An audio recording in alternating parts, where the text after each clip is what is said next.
Hola, ¿cómo están? Bienvenidos. Mi nombre es Carolina Carbonell y este es mi primer video de una serie de videos en donde les voy a ir contando lo que esconde en el Evangelio de Juan, el misterio que se esconde en el Evangelio de Juan.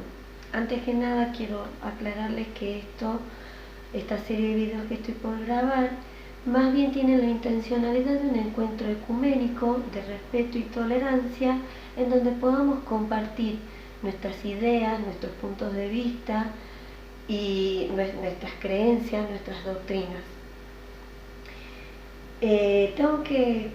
No hace falta, creo que diga, que el Evangelio de Juan es totalmente diferente a los sinópticos. Los sinópticos se les llama sinópticos a partir de 1776, cuando Griesbach sacó un libro llamado Sinopsis, en donde escribió estos tres evangelios, Mateo, Marcos y Lucas, en columna, y de esa forma se los podía leer de manera comparativa y ver las diferencias y similitudes que existían entre ellos. Y se comprobó que mayormente cuentan los mismos eventos, que tienen una línea temporaria similar. De hecho, a partir de esa comparación se estableció la teoría en la que Mateo y Lucas habían copiado, digamos, o habían tomado como fuente el Evangelio de Marcos, y que habían tomado otra fuente que es desconocida. El Evangelio de Juan es diferente, y en los primeros tiempos se consideró un evangelio gnóstico, es decir, que como que de un conocimiento supremo, que no era para muchos, si bien después surgió el gnosticismo y se la considera herética. Hay un gnosticismo cristiano que no es considerado, digamos, que es considerado herético, pero que no tiene, digamos, que ver con Juan, porque de hecho es un evangelio canónico. Si bien el Evangelio de Juan tiene algo, hay un misterio en este evangelio, recién a partir de hace unos años empezó a comprobarse que el Evangelio de Juan tenía mayor certeza que los sinópticos. De hecho, les voy a leer lo que dice el Papa Emérito Benedicto XVI en su libro Jesús de Nazaret, que dedica un capítulo entero a hablar sobre el Evangelio de Juan. Y dice, haciendo referencia a las investigaciones actuales, que el cuarto evangelio se basa en un conocimiento extraordinariamente preciso de lugares y tiempos, que solamente puede proceder de alguien perfectamente familiarizado con la Palestina del tiempo de Jesús. Además, se ha visto con claridad que el Evangelio piensa y argumenta totalmente a partir del Antiguo Testamento, desde la Torá, y que toda su forma de argumentar está profundamente enraizada en el judaísmo de la época de Jesús.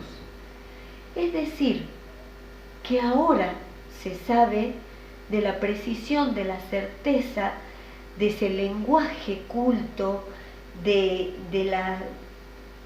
cuántos este autor sabía sobre las festividades, sobre el lugar, la precisión de la temporalidad, que en cambio en los sinópticos se empezó a ver lo contrario, que estaba más plagado de simbolismo más que de certeza. Sí, hay cosas que son ciertas y de las cuales nos vamos a servir para llegar a la verdad, pero hay mucha simbología en los evangelios sinópticos. ¿Y por qué estas diferencias? Porque los evangelios sinópticos tenían una misión diferente de la misión que tenía el Evangelio de Juan. Los evangelios sinópticos intentaron enmarcar la figura de Jesús en el Mesías que esperan los judíos, en este Mesías que descendía de la familia de David, que debía ser un líder mundial. Y Jesús estuvo muy lejos de llegar a ser un líder mundial. Entonces, estos evangelistas, al intentar enmarcar la figura de Jesús en este Mesías, causaron controversia. ¿Y por qué debían causar controversia? Debían causar controversia para que este evangelio pudiera, este Jesús pudiera permanecer 2000 años. De hecho, estamos con un cristianismo 2000 años y todavía preguntándonos sobre el Jesús histórico. Estos evangelistas tenían que causar controversia, tenían que causar esta controversia. ¿Por qué? Porque Jesús es el Mesías, pero el Mesías que traería guerra. El primer Mesías que esperaban los judíos, este Mesías que descendía de la familia de José de Jacob, no de la familia de David. Este Mesías que descendía de la familia de José es un Mesías que traería guerra. Y la guerra, no es que Jesús era un guerrero, sino que la guerra se produce, estas guerras religiosas surgen a partir de toda esta controversia. Y debía pasar para que 2000 años después, ante la inminente llegada del Mesías, de este Mesías que sí viene de la familia de David, que sí es líder mundial, podamos reconocerlo. Por eso al principio quienes mayor relevancia tenían eran los evangelios sinópticos, no así el evangelio de Juan. Y ahora empieza a darse vuelta esta cuestión y toma mayor relevancia el evangelio de Juan. ¿Y por qué? ¿Cuál era la misión del evangelio de Juan? La misión del evangelio de Juan era una doble misión. La primera, descubrir al que es verdadero, que de hecho lo dice en su primera carta, en el capítulo 5, versículo 20, si mal no recuerdo, que Dios nos dio la inteligencia para descubrir al que es verdadero, Y la segunda misión es un evangelio profético. Entonces, al descubrir al que es verdadero, vamos a poder salvarnos. Al descubrir a nuestro Jesús histórico primero, vamos a poder comprender todo lo que ha pasado y llegar a ver y descubrir al Mesías, a este Mesías que sí viene a salvarnos. Porque de hecho la finalidad de esta es la salvación de la humanidad entera. ¿Y cómo yo sé que el evangelio de Juan es un evangelio profético? Porque está escrito para esta época. Y se los voy a leer brevemente. Es un párrafo pequeñito que dice: ellos no han nacido de la sangre, ni del deseo de la carne, ni del deseo del hombre, sino que fueron engendrados por Dios. Esto lo dice en el capítulo 1, versículo 13. ¿Qué significa esta redundancia? Porque de pronto uno que lee encuentra que es redundante decir de tres formas diferentes una manera de concebir. Porque lo estaba diciendo para esta época. Ellos no han nacido de la sangre, la clonación, ni del deseo de la carne, la relación sexual, ni del deseo del hombre, la fecundación in vitro. Las tres maneras de concebir vida.